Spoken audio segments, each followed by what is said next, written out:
Hello, Sonor family. Good Monday morning to you, and got a few things to go over with you here.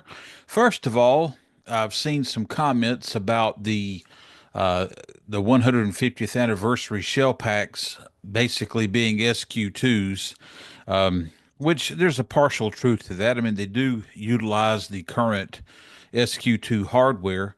When you've got the best engineered and most state-of-the-art hardware on the planet, why would you use anything else? Now, the shells themselves are a different matter.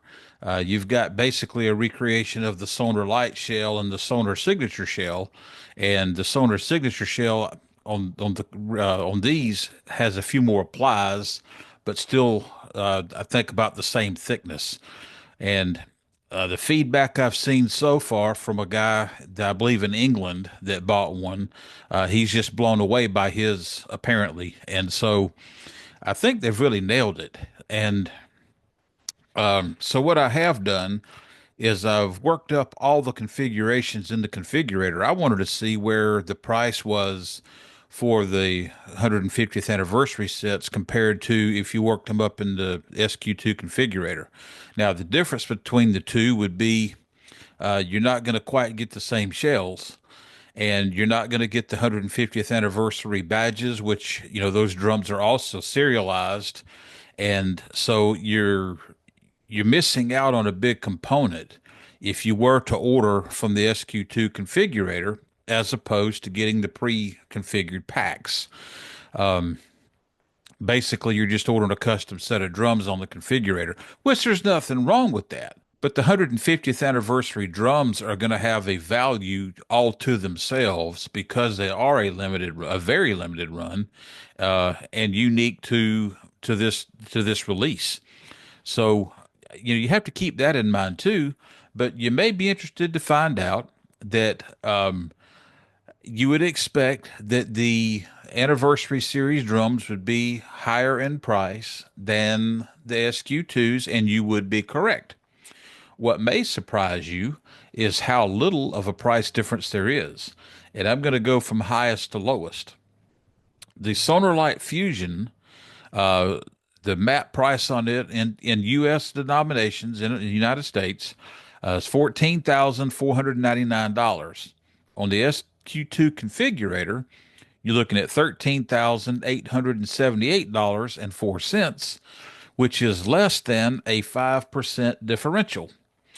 Now, the Fusion in the signature, uh, the map on it is 15,699, and the SQ2 configured the same way is 15,131.97, and that is less than a 4% differential. And we just tighten up from there. The signature heritage, the map is 15,899. The SQ2 configured similarly is 15,623.40, less than a 2% differential. And then, most surprisingly, the Sonar Light Heritage, the map on it is 14,699, and the SQ2 configured similarly is 14,599.07.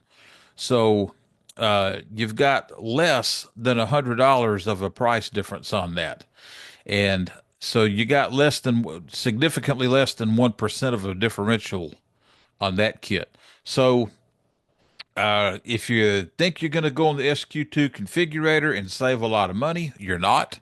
Not only that, you don't have to wait for the 150th anniversary drums, and 5, 10 years, 20 years down the road, the 150th anniversary drums are far and away going to be more valuable by a long shot, probably well above the current purchase price. So if you're looking for an excuse to buy one, there you go. Uh, and then something else to think about too. The drums have already landed, so there's not going to be a change in the map prices. Um, and with the configurator, the exchange rates plus, I believe, supply costs, material costs I believe those also impact the prices on the configurator. So any little bump north on the SQ2 configurator price wise you're looking at the SQ2s actually being more costly than the 150th anniversary drums. So um, I wouldn't wait around. And what's going to happen is the longer these drums sit there, the more dealers are going to take these out of the box for demo purposes, for videos, to have them on display. Wood and Weather already has theirs on display in Massachusetts.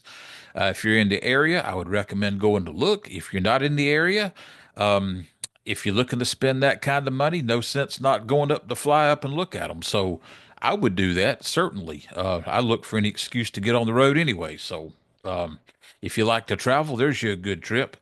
But I don't know what you're waiting on because eventually they're going to be gone. And if you've got any notion at all of getting one, when you miss out, you will be sorry. And I think people feel that way right now about the HLD 590s. Everybody that sat on it and didn't do it, some people have shown pictures of theirs, and it's a phenomenal looking drum. Never had any doubt it would be. And I think a lot of people have the absolute opposite of buyer's remorse. We need a term for that. If there's not one, I'm going to make one up soon. So next time I do one of these videos, I can warn you that you don't want non-buyer's remorse or whatever we want to call it. So moving along from that, uh, the interview with Jerry Pentecost hit uh, Saturday morning at 4 o'clock. Not a lot of turnout on that. Jerry is a Nashville guy, but he's also a touring drummer, and he's toured with Soul Asylum and Bob Dylan. And I believe he's got future tours coming up with one or both of those acts. And Jerry's a really interesting guy, and the interview's worth a watch. Maybe I'm biased, but I believe all of them are. All these interviews are packed with Sonor information, and so even if you don't recognize the artist or they're not on the top of your favorites list, there is still information in these interviews that I think you would find of interest, like the fact that there's a lot of Sonor drum sets in clubs and all that in Nashville. You also might be surprised to know that there's not enough drummers in Nashville. The drummers that are working themselves to death because of a lack of drummers. There's a lot of songwriters and a lot of singers. I didn't know that. I learned something every time I do these interviews, and I think you're going to get some good information every time you take time to watch one. So, watch them all. And yeah, I think these guys, I think they deserve, some respect and all that for taking time to do these. I don't pay these guys. This is not a paid gig for them. Jerry took time out of his schedule. We were actually on the phone or actually in the Zoom call, probably close to 2 hours. We recorded. We talked for a while first, got to know each other, kind of went over what we'd talk about and things that we weren't going to talk about. And then we had about 90 minutes of record time. Then we talked a little bit after that. So, these guys are really taking time out of their schedule, a substantial window of time to bring you information. So I hope you'll take advantage of it. And I recommend, get you a cup of coffee or something, hit the play button on YouTube and watch 5 or 10 minutes. And if it just doesn't appeal to you, don't finish it. But, we try to keep this stuff interesting and I carve it down to basic stuff. I try when I'm doing the interviews, I interact a lot with the artist, and because in a lot of cases, just where I don't know a lot about them either, they know very little to nothing about me, and so a lot of times we have a back and forth exchange, and I usually cut my part of that out for the large part. Basically, all I'll leave in there at this point is something that their response or their commentary would not track if my question or how I had steered the conversation weren't there. It may seem confusing about why they brought that up.